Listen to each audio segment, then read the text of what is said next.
Benigno Medellin. I'm a graduate student at the University of California, Merced. I did my project, my project is titled Dreams Unfulfilled, an Analysis of Undocumented Students at Sonoma State University and Santa Rosa Junior College. So a little overview about my research. I studied the lives of undocumented youth on these two institutions, and my research explores undocumented students' experience on their college campus, what obstacles and challenges they face, and what institutional resources they feel they need. So my primary research questions were, what are the experiences of undocumented students at SSU and SRJC? What resources help them be academically successful? And how does their status affect their relationships with their friends, professors, advisors, and other programs on campus? For my methodology, I used qualitative research. I did 15 interviews, or I did qualitative research with 15 undocumented college students attending Sonoma State and SRJC. I did 2 focus groups, one on each campus, and I did an additional 6 one-on-one interviews. So I audio recorded, transcribed verbatim, and I used grounded theory analysis, which means I interviewed people and analyzed data in a back and forth manner, and to allow concepts and themes to emerge from the data.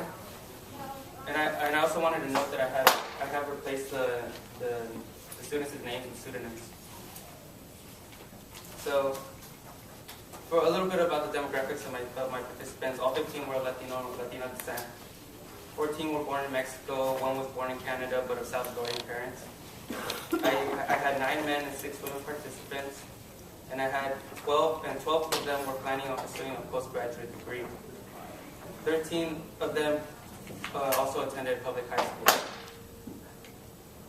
So for my analysis, I found that there was restrictions on students' goals, majors, and other freedoms because of their status.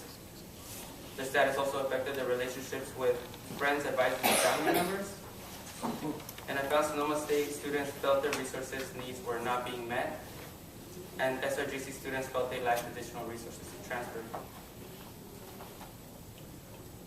So students felt that one of the first things was students' relationships and how their status affected them with other U.S. citizens. Students, for example, Ana, a Sonoma State student, mentioned that someone that I went to high school with found out that she was undocumented. It was a white guy. He found out that I was undocumented, and he said, "No, that's not true. If she was undocumented, she wouldn't have gone to school with me in 4th grade." So he just could not believe that I was undocumented. Adriana, an SRJC student, also experienced some negativity from her family members with citizenship. She says, "I have cousins who were transferring to UCs, and we're the same age, and they're like, 'Why aren't you going?' They know about my status, but I feel like they wanted to make me feel bad by always bragging about what they're doing." Esperanza, an SSU student, explains why she wouldn't tell her college advisors about her status. She says, "I've never told any of my advisors about my status because I didn't think that's something that's really helpful to tell them. I also feel like if I were to tell them, they would treat me differently. And they would imagine things just because I'm Latina and I'm undocumented. Just because you're a certain person, they will treat you differently, so I never want to be treated differently. I want to be treated like a human being because that's what I am." Esperanza also explains how her boyfriend at the time didn't understand her status even though he was involved in a Chicana student group. She says, "My boyfriend was very involved in Mecha, and so he thought he totally understood me, but no. He talks to people who are undocumented, but he still doesn't know what it's like." Ana, a Sonoma State student, described her experience about telling people of a different race or ethnicity. I've told people who are not Latinos about her status, and they just kind of say, "Okay." They don't really understand it, and they forget about it too. Some people are like, "Well, what if you apply for a green card?" And I'm like, it's not that simple. However, Esperanza, as even other Latinos with citizenship, also have a similar reaction. She says, my friends that are Latinos, they also forget about it. I'm like, are you serious?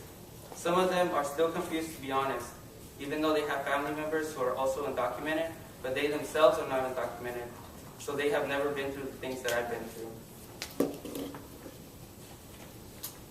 Ana also believes that citizens don't understand what it's like to be undocumented because on her campus, they don't even know they exist. She says some people don't really know about undocumented students. They always think that because you're in college, you have papers. Some people don't know that we can actually go to college and graduate. So students also felt their status restricted their career aspirations. Denise, an SRJC student, for example, describes her restriction with her major. She says, I'm a nursing major and I basically cannot get into any nursing programs just because of the fact that I'm undocumented.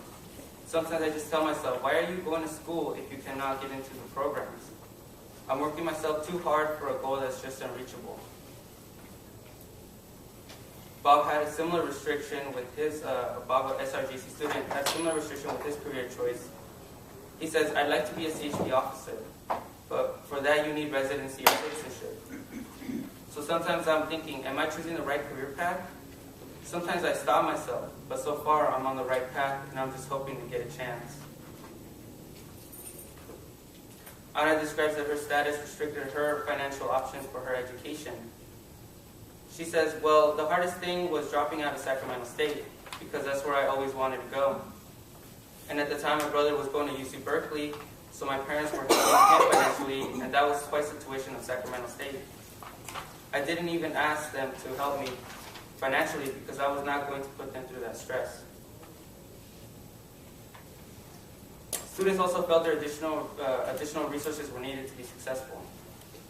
Carlos, SRJC student, describes how a club on campus could help. I think if a club on campus had information about transferring from SRJC, if it has something like that, I definitely want to go because that's something that I need. Because I don't have that much information on that right now. So yeah, that would be a great tool. April, a student that had attended both campuses, shows how she has entrusted only one person since her high school years with her status. She says, well, I was really glad when Rafael Vasquez, an EOPS outreach specialist, went to my high school. I met him there and told him about my status, and I knew he was going to help me. So I came to him when I started the SRJC. And for Sonoma State, I didn't really know what to do since I didn't know anyone there who could help me. So I went to Rafael again, and then he told me what to do. Esperanza also felt like she was denied a service at Sonoma State. She said, I have been denied services at the Writing Center. I wanted extra help because I was struggling in my English class. Then I asked how I can get more help with someone that could help me with my essay. They made me fill out a form. Then I get to the bottom and they ask me for my social security number.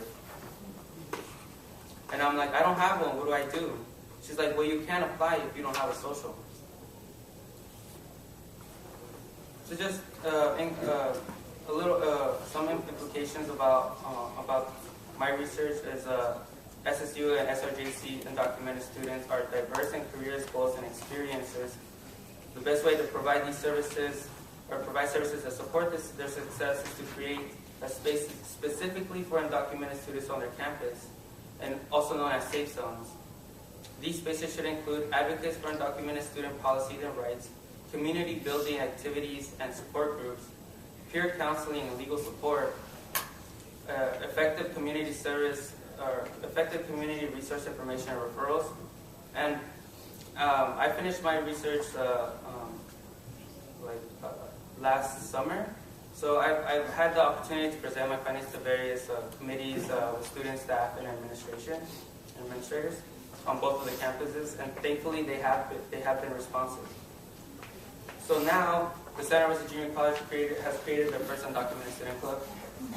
They have also opened up one of the only undocumented student centers at a community college.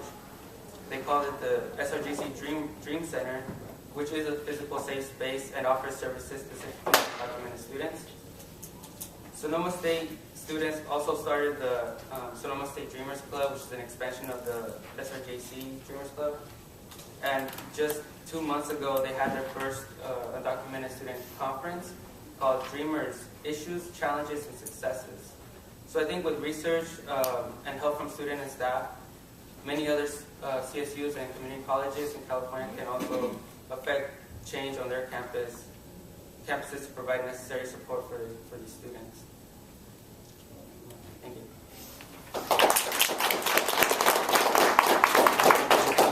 Questions now, or maybe after? Okay.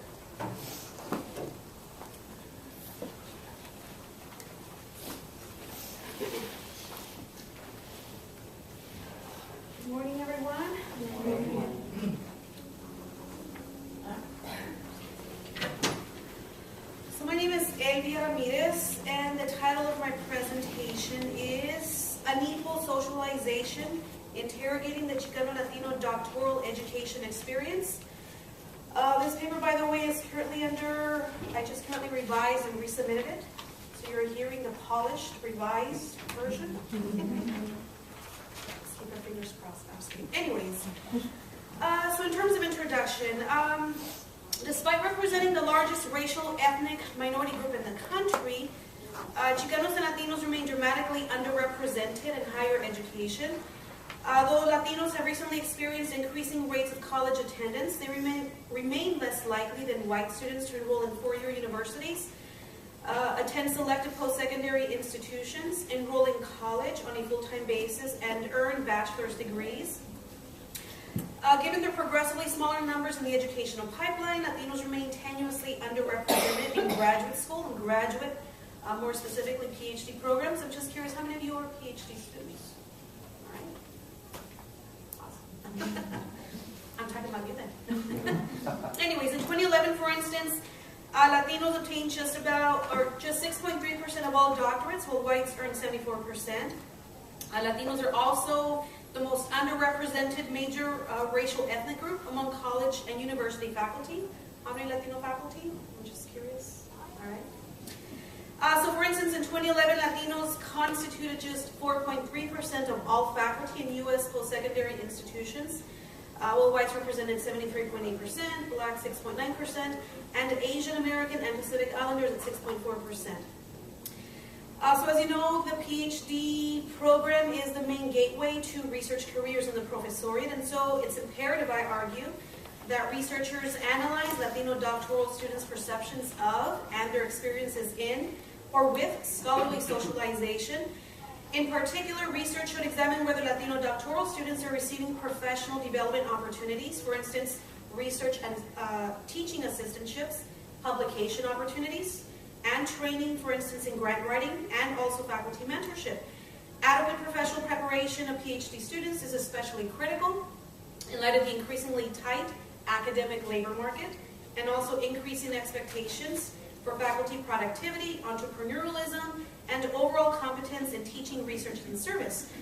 How Chicano Latino doctoral students feel about the quality of their doctoral training generally, and of their preparation for scholarly and academic roles in particular, has not really been the subject of much research. Also, the existing literature has generally been inattentive to how disciplinary context mediates graduate students' socialization experiences. And so the point is that some researchers have found that discipline matters. The experience in PhD programs differs a lot by broad disciplinary affiliation.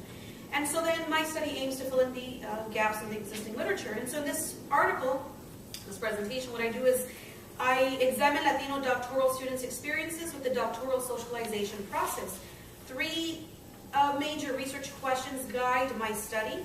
The first one is, how do Latino students feel about the quality of their doctoral training? Especially, how do Latino students feel about the way that their doctoral programs are training them for scholarly roles? The second question is, how do race, class, and gender inequalities shape Latino doctoral students' experiences with scholarly socialization? And also, how do Latinos navigate and challenge or contest these inequities? And the third question is, how does disciplinary context mediate Latino doctoral students' scholarly socialization experiences? And just briefly, in terms of my lit review, doctoral student socialization refers to the process by which individuals gain the knowledge, skills, and values necessary for successful entry into a professional career requiring an advanced level of specialized knowledge and skills. The primary objective of the PhD process is the creation of an independent scholar, or a scholar who independently produces original research. Although PhD programs are generally structured as socialization for the professoriate, the doctoral socialization process, as I've mentioned, varies by discipline. So for instance, whereas the socialization experience in the sciences is based on laboratory work conducted in groups, the socialization experience in the humanities fields is based largely on independent scholarship. Also, doctoral students in engineering, sciences, and math have a shorter time to degree and typically receive greater research assistantship opportunities than students in education, the humanities, and social science fields. Also, faculty doctoral student co-authorship is a much more established expectation in science fields and other disciplinary areas. Anyways, to make a long story short, research finds that overall, the doctoral student socialization and career preparation research literature reveals that doctoral programs provide extensive training in research, because after all, PhD programs are training us, right, to engage in research. But this training often fails to include professional preparation in teaching and advising, the publication process, writing and obtaining research grants, or understanding professional expectations in the areas of service, outreach, or research ethics. Plenty of research also reveals that there are systemic inequalities that are entrenched in PhD programs. So for instance, a lot of researchers have found entrenched racial, ethnic, and gender inequities in PhD students' access to faculty mentorship and also to professional development opportunities. Existing research, researchers knowing Ray incisively observed, for instance, suggest that some faculty members may view certain students more worthy of advisor support than others. Traditionally, white men have been the dominant group represented in academia, and as a result, they are viewed as the default and, quote, ideal student. And so research, again, is pretty clear in showing that there are, in fact, racial, ethnic, and gender disparities in faculty mentorship and support of students. And so, again, that's just, in a nutshell, what research shows. In terms of my theory, but again, very little research has actually examined Latinos' experiences with the PhD socialization process. In terms of my theory, I'm using intersectionality theories and social capital frameworks to guide my analysis. Intersectionality theory, a conceptual framework pioneered by women of color feminists, problematizes single-axis additive frameworks and illuminates the theoretical and empirical interrelations of race, gender, and class inequities. And so I use intersectionality theory, again, to examine how race, class, and gender simultaneously shape the experiences of Latino students in PhD programs. I also use social capital theory, especially Stanton Salazar's network analytic framework, to guide my analysis. Social capital theory suggests that membership and participation in social networks provides individuals with potential access to vital resources, support systems, and opportunities. And so I use Stanton Salazar's social capital framework because I believe it offers us a robust conceptual lens with which to analyze inequalities in students' access to social capital and mobility-related resources. And so I employ this framework to examine how Latino graduate students' relationships with institutional agents like faculty, peers, etc., mediate their scholarly socialization experiences. In terms of my methods, this is a qualitative study. I did in-depth interviews with 24 Chicano-Latino doctoral students at a research university located in the U.S. or in the western region of the United States. 12 men, 12 women comprise the sample. It's a mostly working class sample. There were only, I think, 5 who identified as, solidly middle class. Let's see what else. And so again, that's in a nutshell my research methodology. In terms of my findings, I organize them according to broad disciplinary affiliation. And so I interviewed people or students in the social sciences, in education, humanities, and sciences. So with my social science interviewees, I asked them, for instance, how well they felt they were being prepared for academic or scholarly roles. And so some, just a minority actually, only 4 out of my 24 interviews, out of 12, there were 12 in the social sciences. Only 4 reported mostly positive perceptions of their doctoral training. So for instance, Richard, who was in the coursework stage, he identified as lower middle class, he said, that his academic preparation has been, quote, phenomenal. I'm very happy with it, he said. I like the way that they push me in certain areas that I feel that I'm lacking. They have definitely encouraged me and helped me in giving constructive criticism. So I think it's been phenomenal. So again, there were some folks that were incredibly satisfied with their PhD training because they were, they felt they were being given opportunities, like professional development opportunities, mentorship, etc. The majority, however, of my social science interviewees were very critical. All right, so be prepared to hear some critical comments. Victor, for instance, he had already completed his PhD at the time that I interviewed him. He was working class and background. And I say was because now he's middle class, I suppose. But anyways, he felt that his department offered deficient preparation in teaching and qualitative research methods. Limitations he thought that stemmed from the research orientation and positivistic bias of his university and department, respectively. He said, probably all research universities are training graduate students how to become researchers, and it's assumed that you're going to become an effective teacher in the classroom, I guess, just by osmosis. And so he also felt that his department failed to adequately train him in qualitative research methods. I don't think we had a class in qualitative methodology on the books at that time, and if we did, I don't think it was ever offered when I was a student, he recalled. And so still other respondents felt that their graduate programs failed to teach students grant writing skills. Other students also described their department's academic training as, quote, weak. Some felt that some faculty members, Rebecca, for instance, felt that faculty members in her department did not take their teaching responsibilities, quote, seriously enough. She also perceived that grad students in her department were receiving an inferior education due to faculty's low expectations for students. And she felt that the reason that faculty had low expectations for students was because, according to her, it was her perception that faculty harbored racial, ethnic, and class biases towards students at this particular institution, especially, again, towards working class students of color.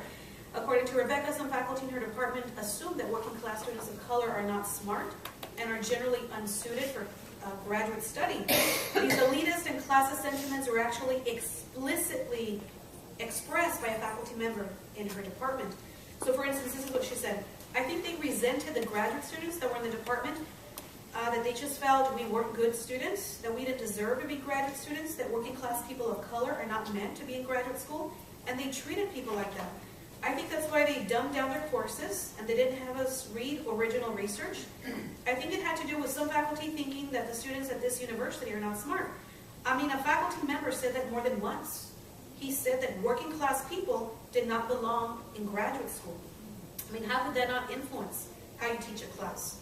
And so other respondents echoed her critiques. Many interviewees felt that faculty typically displayed favoritism towards certain graduate students, especially white, male, and or middle class students. Victor, for instance, said that it was a, quote, shiny people who were usually white that were systematically afforded professional development opportunities. And he also felt that he was, because he had attended a non-prestigious undergraduate institution, he was denied financial support and treated almost like a stepchild in his program. He said, I thought there was a pecking order. I mean, people with high GPAs or coming from research universities or maybe a private liberal arts college, they were going to get the rewards, and people that didn't have those impressive credentials were going to have to work their butts off. I didn't think, honestly, that was fair. I mean, I particularly thought, coming from a comprehensive university, like a Cal State, for instance, that I was perceived kind of a stepchild, if you will. I didn't have a TA-ship at the outset, and I didn't have any kind of financial award. I was working outside of school. So yeah, I think it was really clear that there was a pecking order. So again, those were the kinds of narratives that my respondents shared with me.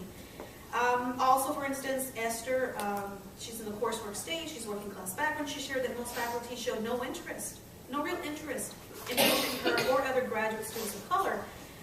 She had received, department fellowship, but she felt that her academic qualifications were often called into question because she's a woman of color. In other words, her peer assumed she had received this department fellowship only because she's Chicana, a woman, because of her race and her gender, and without consideration of her academic merit or her qualification. She said, I feel good about the fact that I got a department fellowship, but at the same time it's been called into question, that I got it because of my race and my gender. Even if you do get financial support, if you're a woman of color, it seems that, that it's going to be the reason that it's called into question. So it's uncomfortable. And again, other interviewees shared similar experiences. And so because of respondents in social science fields did not feel they were getting mentorship. They resorted to pursuing like publication opportunities with their fellow graduate student peers and or some faculty mentors. So supportive peers and faculty serve as key socializing agents for interviewees. So for example, Steve initiated several research projects with fellow graduate students. He said, we began starting projects with other grad students. We began writing papers, and hopefully we'll be publishing together. Also, Raul, who's in the coursework stage, also working class, said that graduate students were his primary agents of scholarly socialization. He said most of the stuff concerning research, publications, conferences, you find out from friends or other grad students. So other grad students are the biggest source of information. And still others relied on genuinely supportive, institutional agents like their faculty mentors for this kind of support. So overall, that's the kind of narrative shared by folks in the social sciences. With regards to my respondents in humanities fields, I only had 2 respondents in humanities fields, but they also expressed very strong critiques of their doctoral training. So Beatriz, for instance, she had already completed her PhD. She's also working class and background. She said she felt she received inadequate scholarly socialization and faculty mentorship while she was a grad student there.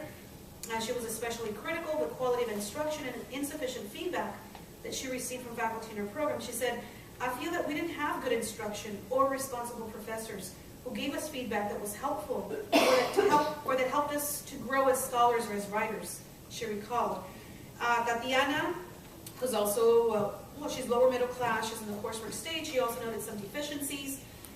She wished that her program featured more courses like on writing, speaking of writing, and also academic career development, as well as a greater number of faculty, especially Latino faculty.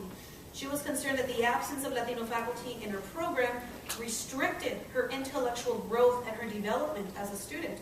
It's limited my ability to do research. She said, it's limited my ability to understand and to engage in more conversations and dialogue, which is important to grow. And so in light of the inadequate scholarly socialization and mentorship that she was getting in her department, she felt compelled to seek support elsewhere. So she actually, she engaged in the so-called network shuffle. This is a concept coined by authors Zambrana, Ray Espino, Castro, Cohen, and Eliason. This is a strategy often employed by underrepresented minorities in academia who lack access to primary mentors. It involves seeking multiple faculty mentors, sometimes from outside the institution. So like, for instance, at the beginning of her second year in graduate school, she decided to enroll in a class taught by a renowned Latina faculty member at a different university, and so she found the support there. Only after having enrolled at a different university with a different faculty member from outside her department. And so just like social science interviewees, respondents in humanities fields also felt that the allocation of things like TA-ships, fellowships, financial support was also very unequal. In education, I had 3 respondents, all women. They were compared to other fields, certainly compared to like social sciences and humanities, my respondents in education were confident that they were receiving rigorous academic training. So note that, sociologists. Again, they felt that their training was rigorous, although they also noted some deficiencies in their, inequities also in their scholarly socialization experiences. So for Silvia, for instance, she's a doctoral candidate, or was a doctoral candidate at the time of the interview, working class background. She wished that, for instance, her mentor was more explicit about things. At times, she shared, I feel very lost as to how different processes work. She felt that she had to be more assertive in asking her mentor about bureaucratic processes and requirements.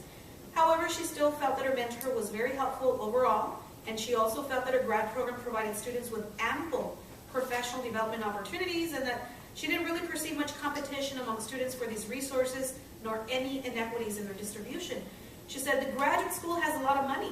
It gets money to do research and gets money to implement different programs in the schools, and so my perception is that there isn't much competition to get the money. Another respondent in education also felt she was getting rigorous training. However, she, like the interviewees in the social science and humanities fields, felt that the distribution of financial awards was very unequal. It was explicitly tied to GRE scores. She said she thought it was very unfair because it was those folks or those students who already came from economically privileged backgrounds that were getting the financial support. And so that only sort of contributed to the perpetuation of inequality she felt in her program. Finally, with regard to my respondents in the sciences, all men. So I lacked that Latina student perspective from the sciences in my sample, which I feel is a significant limitation. They were all happy. All right, they had a lot of money, a lot of financing, a lot of funding, because students in the science fields typically get more money compared to the social sciences and other fields. And so they felt their academic training was outstanding, and they also felt that their access to fellowships, research assistantships, teaching assistantships was all good. All right, so again, I did find significant disciplinary differences. And so, my findings overall, I argue, are rather consistent with existing research. Many students expressed, that there were deficiencies in their doctoral training, and those very deficiencies are similar to the ones that other researchers have identified through their research studies with other students. But I did find that also, race, class, and gender matters. There were entrenched racial, ethnic, class, and gender inequities in their PhD programs and in their access to, professional development opportunities. Again, I had already mentioned the racist, classist prejudice. For instance, that some respondents felt that some faculty harbored towards working class students of color. Many also felt that respondents across most disciplines felt that the distribution of professional development opportunities was unfair and reflected favoritism towards certain students. Again, many interviewees felt that the allocation of fellowships and other funding opportunities to students based on their GRE scores was unfair because it perpetuated race and class inequities. That is, respondents felt that funding students based on their GRE scores meant disproportionate funding awards for already socially and economically privileged students. And besides, research shows that GREs really do very little to predict academic success. And so, in short, respondents felt that the distribution of professional development opportunities and access to faculty mentorship, again, reflected and perpetuated these race, class, and gender inequalities. And so, my study also underscores agency. In light of the inequities that they experienced, my respondents tried to do what they could, I guess, to navigate these inequities and to make the best, I guess, out of their experiences. And so they relied on their peers and faculty mentors for support.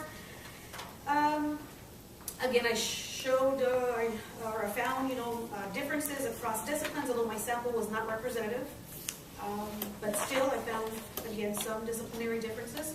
Overall, then, findings from this study suggest that many Latino doctoral students are, whether wittingly or inadvertently, being inadequately prepared for and diverted away from academic careers. These unequal socialization processes and practices may partly explain, I argue, why some racial ethnic minority doctoral students eschew or reject academic careers, especially at research institutions, because at least that's what research has found. Findings from the study reveal that institutionalized racism, sexism, and classism in the doctoral training process play a major role in doctoral students' professional career preparation experiences, which may, in fact, ultimately affect career choices. So I agree that we need to do more research on this to show how their experiences with academic training shape their career choices and subsequent occupational trajectories. And finally, from a policy standpoint, findings from the study clearly underscored the need for reform in the professional preparation of doctoral students, especially of historically underrepresented minorities. Grad programs need to systematically integrate training and research, teaching, and service into doctoral programs, especially because most PhD recipients end up in non-research careers, or at least in non-research-oriented teaching universities. So only a minority, maybe like 27% or so, end up at Research 1 universities. And so again, there's a mismatch between the kind of training that they're getting and the kind of careers that they subsequently or eventually choose. And also, they need to provide equitable access to faculty mentorship and professional development opportunities for all students. These reforms could help alter the unequal socialization processes and practices that are entrenched in academia, thus helping expand the pathway to academic careers for Latino doctoral students. And that's it.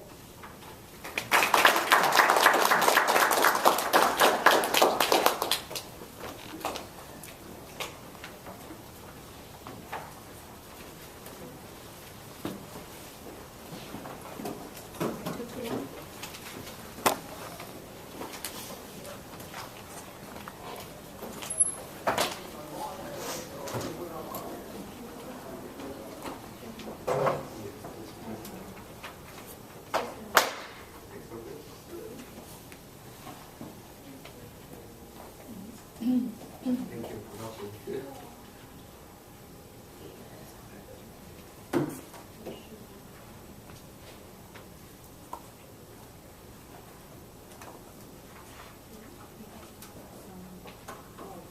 Hi, good morning.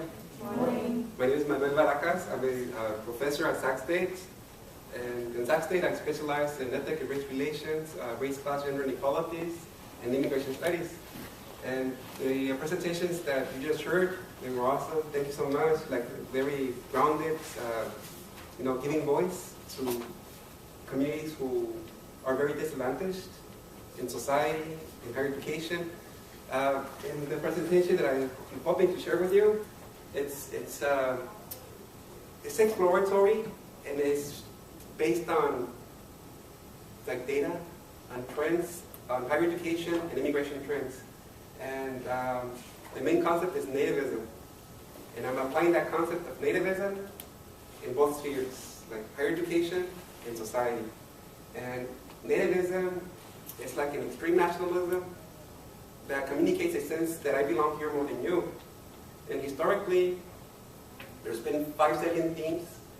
The sense that the people who are the outsiders, that they are less intelligent, can't assimilate, are a drain to the public resources, and are draining job opportunities for those who are more deserving, more entitled. And so I'm hoping that this will work, because this presentation is more of a visual one, where I want to show you the trends, and then at the end we can maybe like converse, like, okay, am I being fair in applying this concept of nativism? Can I just read from this? Ask you. Yes, yes you can.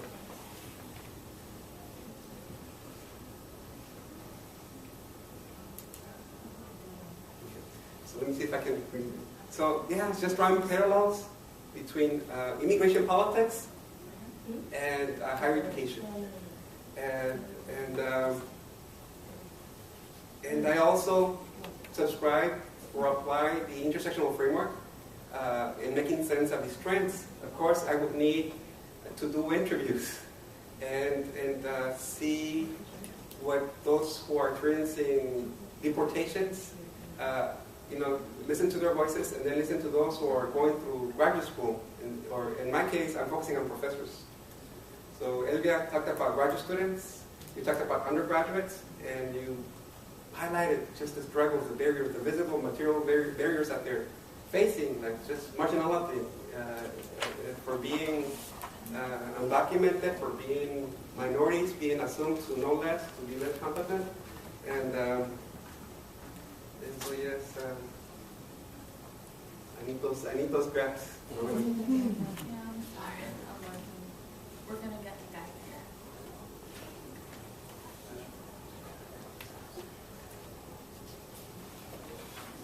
Thank you for your patience.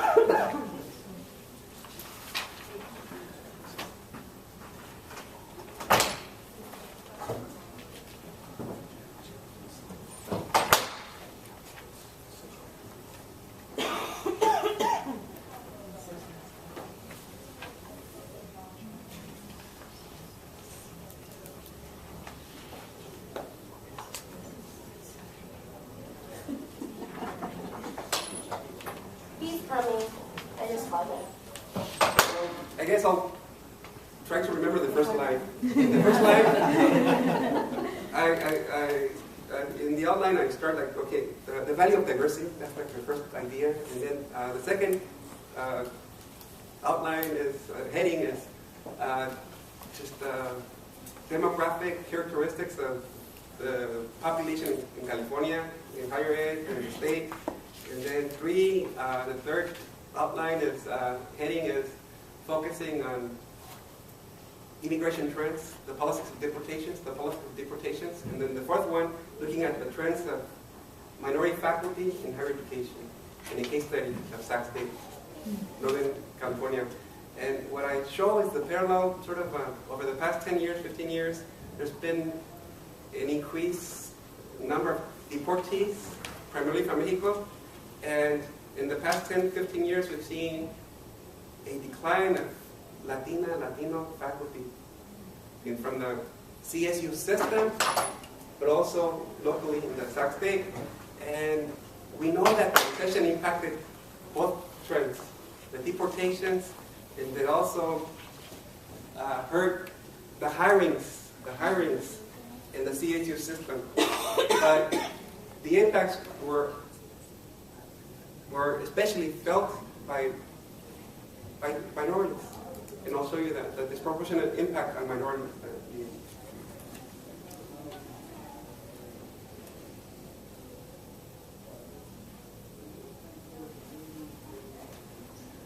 The next one.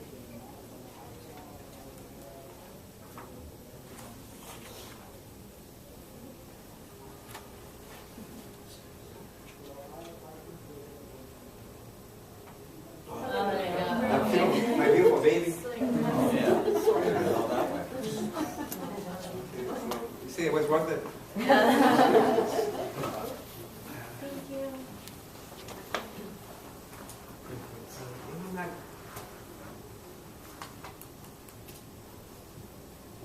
Can you see that on the back? Ding, can you see it? Okay, good. Okay, so that's the title, and this is the abstract.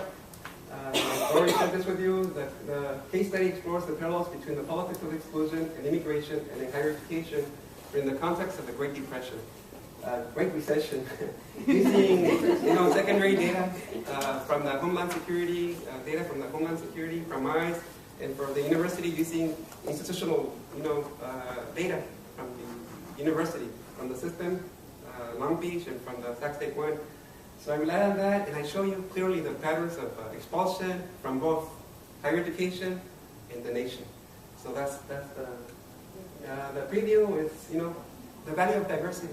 It makes a big difference academically to the universe of knowledge, to the universe of competencies that you get prepared, and it advances success rates among students, among minority students especially. Demographic trends in California, in the nation, in higher education, and then looking at the policy of exclusion, and then just showing the impacts of the underrepresentation of minorities in higher ed, and then just drawing parallels, looking at a discussion here.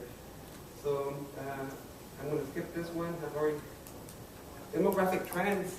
Last year, 2014, in this state of California, Latinos surpassed European Americans as the largest racialized ethnicity in the state last summer, 2014. And essentially, Chicana Latinos were about 40% of the population, European Americans close to 39%, Asian Americans like 13%, 14%, and African Americans like 7%. And so, that what's happening here in terms of access to education, and in terms of access to equity, to justice, it matters, to the rest of the nation. We can be a good model or a bad model. In the past, the 90s were a bad model for the rest of the nation. We enacted very savage, nativistic immigration policies here in the state. Prop 209 against immigrants, 227 against bilingualism, 209 against diversity. So, we became a bad model, and then we formed a wave that ran across the nation. And so now, we should be a good, positive model for the rest of the nation. And so let's see. So yeah, New Mexico and California, Latinos have become the great majority in Texas, Arizona, and other states. They're a significant percent of their population, close to 40% in Texas, and Arizona, 30%. The growth comes primarily as a result of the youth among this population, the Latinos. Their median age is 27 compared to mainstream, 44. So the growth in the future will come from the Latino population. So that's what's creating these trends of increased population, more so than immigration. And it shows in the K through 12 public education, more than half of the students are Latino. Together, European Americans and Asian Americans, they form like 1/3 of the student population K through 12. So the great majority, what the CSUs, the UCs will see more and more, are Latino brown people. However, we have some great challenges. We have the lowest levels of education than any other racialized ethnicity. Among Latinos, only 10% have a BA or more. Among European Americans, about 40% have a BA or more. Among African Americans, about 20% have a BA or more. Among Asian Americans, it's more than half have a BA or more. So, this is very consequential, that we're the great majority in the state and we're the least educated. And there's been several reports in the past 3 years that reports the shortages of highly skilled, educated, workforce, that we need a bigger percent. If we don't target the people that need the inclusion in higher ed, it's problematic because it's going to be very racialized. To see, when people see me, I go to the store, they don't think, oh, he has a PhD, he's middle class. Immediately, there's a different service. The assumption that I don't have money, that I'm not educated, is the norm. And we see that differential treatment in the stores, at school, going to offices and requesting for services. So it is important for us to focus on those groups that are not attaining higher education. So when we go to college, we see great challenges. Also, in terms of the graduation rates, here we have data for the UCs and CSUs.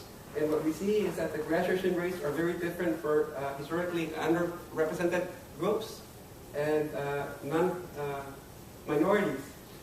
With minorities only half obtaining BAs, or close to half not finishing. And so we have the same similar case for African Americans, Chicanos, and American Indians. And essentially, Hispanics, for the most part, I share with my classes, were indigenous people. My grandpa spoke Purépecha. On my mom's side, my grandpa spoke Purépecha. On my father's side, his great-grandma didn't speak Spanish, just Purépecha. Most of us are very indigenous, and we're very similar in,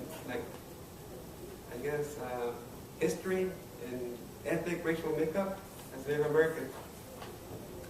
Anyhow, so we're not getting higher education, and then the consequences are evident in individual earnings by race. Just looking in California and the nation, we see that Hispanics are way at the bottom in terms of earnings per individual.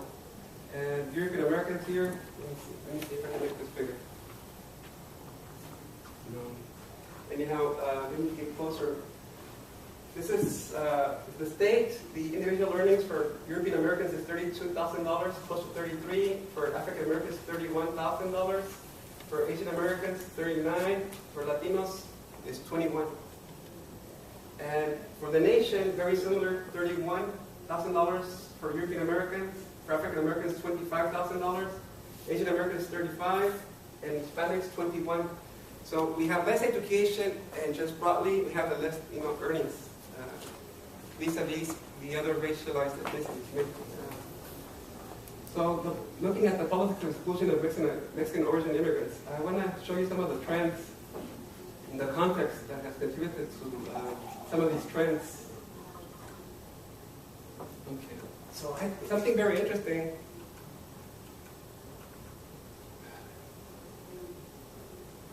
Something very interesting is that Asian Americans and Latinos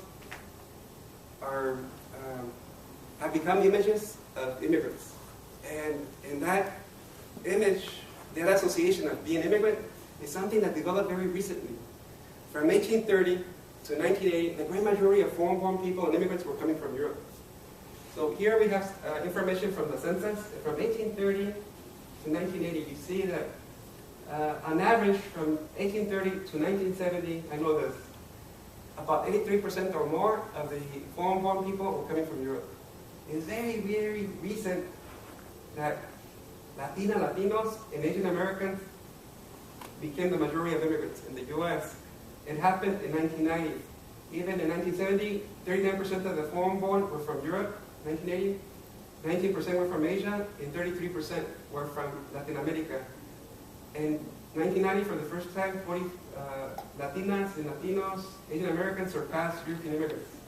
26%, 44% versus 22%. And with the recession and everything, Asian Americans and Latinos have about the same number, of immigrants. But another visual image, we see here the great majority of immigrants were coming from Europe until the mid-80s. Latinos, Latinas catched up. So with these trends, guess what happened?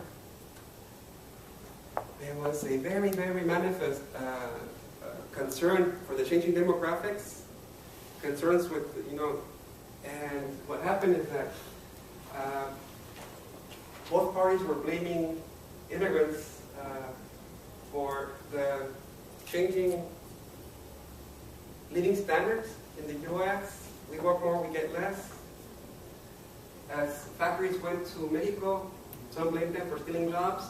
As agribusiness and multinational corporations dislocated small firms, medium-sized firms, small farmers from Mexico, and they began to come, then they were blamed for taking jobs here.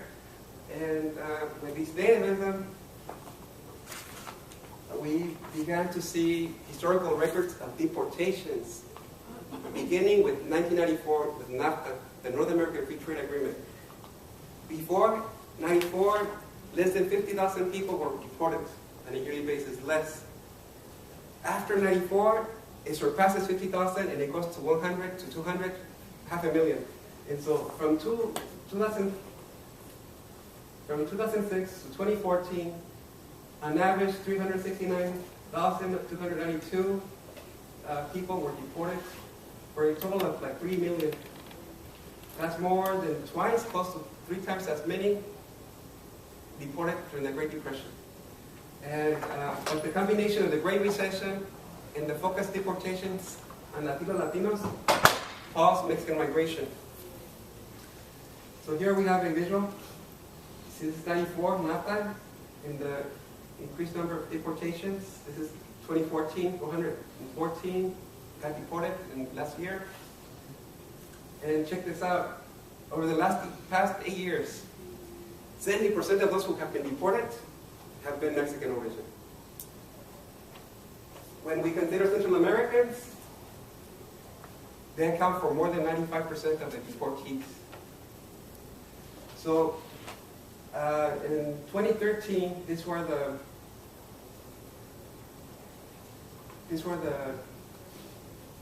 nationalities of those who got deported the most. Mexico, the green, Guatemala, Honduras, El Salvador. So in 2013, 2014, over 95%, last year, 98% of those deported came from those 4 nationalities. Why is this problematic? Mexico accounts for 30% of all immigrants. 30%, but they account for 70%, twice as many deportees. Together, Central America and Mexico account for 50% of all immigrants, but they account for close to 100% of the deportees. Something is problematic with that. Okay, so the reduction of Chicana faculty in higher education. I'm going to go through this really quick, but to improve the learning conditions, the teaching conditions of everybody, every campus needs to reduce the ratio of students to faculty. They need to reduce their part-timers and increase them with full-time faculty. And we need to diversify our campuses, CSUs, UCs. We need to, if we're going to make a difference, because we're failing them very tragically, very disturbingly. So I want to show you some of these trends here. Students to faculty. Student enrollment has been going up in California. And this is for Sac State, but this has been also true for the system. But faculty over the past 10 years has been going down very clearly, very noticeably. The student ratios to faculty has been increasing. In 2014, 2015, it's close to 30%. So we went over 8 years from a ratio of 1 professor to 20 students in their classes to close to 30 right now. That is part-time to full-time. This is Sac State. But we have, when I started there were about 60-70% were full-time faculty. Now less than half are full-time faculty. Guess who does the mentoring, the advising? It's the full-time. Part-times do not get paid to do that. It hurts graduate programs significantly. I'm going to give myself a little bit more time because we had a little situation here. But diversity. Look at this diversity in the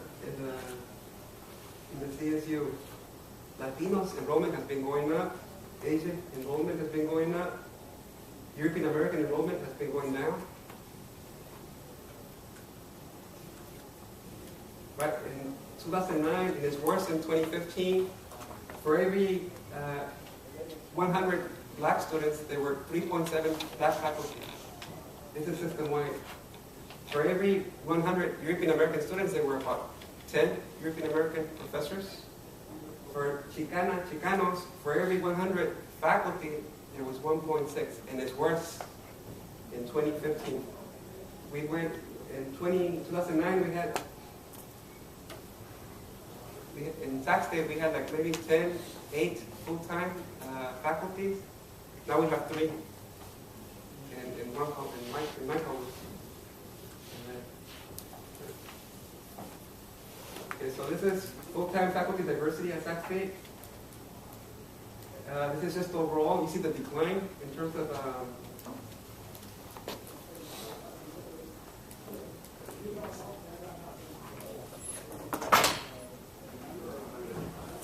full-time faculty diversity at Sac State.